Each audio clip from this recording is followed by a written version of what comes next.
Demi memuaskan libido, segala permisivitas dengan gamblangnya diiyakan. Interaksi apapun dihalalkan, termasuk interaksi erat kelamin.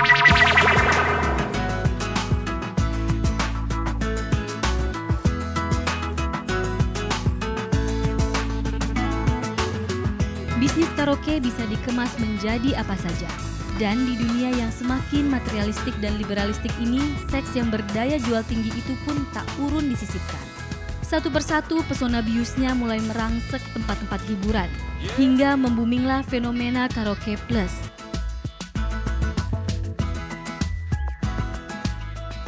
Seksualitas dan sensualitas dengan mudahnya mengakrabkan diri di mana saja, di atas ranjang, di pinggir jalan, di tempat lokalisasi, hingga di ruang karaoke. Kota Bandung sengaja dipilih tanpa tendensi apapun. Hanya sebagai cerminan bahwa hiburan plus macam ini ada di mana-mana.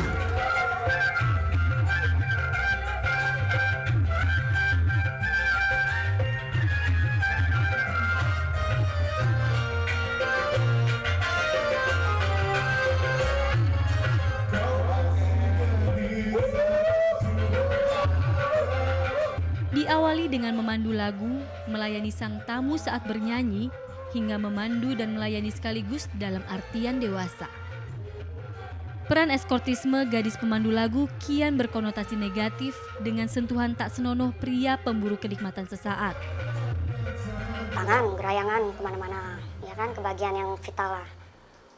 Cuma bagi aku ya itu sudah disebut biasa.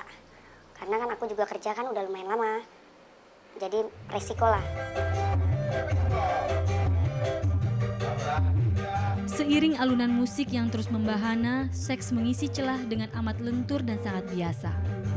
Sebiasa saat para perempuan seronok ini bersenandung, sebiasa saat jantung pria nakal berdegup kencang ketika terbelalak melihat tubuh Ranum dengan busana minimalis. Punya trik khusus, kita beli minuman, kita minum sama cewek-cewek itu. Setelah mabuk, biasanya dia dengan tanpa kita suruh, tanpa kita rayu juga biasa dia mulai ngebuka bajunya gitu loh. Striptease gitu di depan kita. Ya sampai kadang-kadang ada juga yang ngajak ML sampai di room, tapi biasanya jarang sih di room, biasanya ke toilet.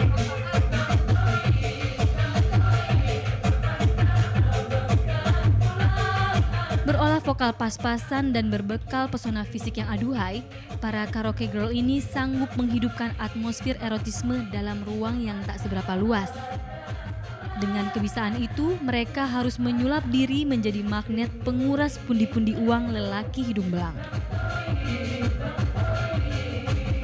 1 jam itu kan dari perusahaan per jam kasih 50.000, yang dimana PL-nya dapat per jamnya 35.000. Kita tidak dapat gaji, hanya mengandalkan omset dari bookingan per jam. Ya sebisa-bisanya mereka. Kalau bisa dalam satu malam bisa 2-3 kali di booking tamu, ya berarti mereka omsetnya banyak gitu. Nanti kan setiap bulannya mereka dapat bonus tersendiri dari bos.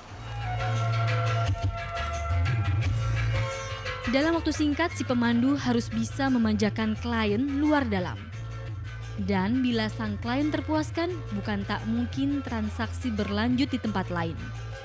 Dan inilah saat kupu-kupu malam seperti mereka meraup materi yang lumayan besar. Yang penting tamu mau bawa keluar, mereka harus booking 5 jam full dibayar di situ tempat. Waktunya ada yang hitungan waktu short time ya, ada yang long time gitu.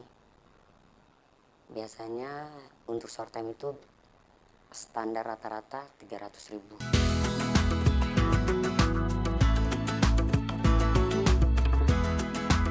Kalau menyangkut urusan syahwat, rasanya tak ada ruang pemakluman.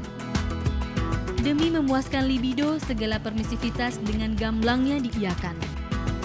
Interaksi apapun dihalalkan, termasuk interaksi erat kelamin. Petting-petting, terus ya mijit-mijit yang lain-lain lah. Ada yang mic-nya di atas, ada yang mic-nya di bawah. Tapi biasanya setelah kita mic-nya yang di atas, biasanya kita turun ke mic yang di bawah gitu. Tergantung negonya aja. Bisa bernyanyi secara plus-plus.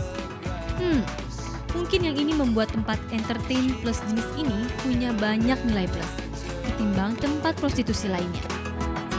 Karaoke plus ini selain tempatnya murah juga ya, kita bisa lebih rileks lah, terus sambil ngobrol sambil minum, jadi sambil mijit-mijit yang lain juga mungkin, jadi lebih enak gitu loh, nggak kayak ke WTS kita langsung datang langsung main dan pulang gitu loh.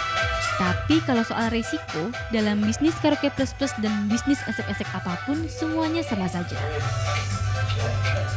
Pas kita lagi kayak gitu ya, lagi ML, tiba-tiba ada razia, ada patroli gitu datang ya, pada kaget semua ya, tapi ya namanya seperti itu kan, cewek-cewek itu juga udah pada biasa.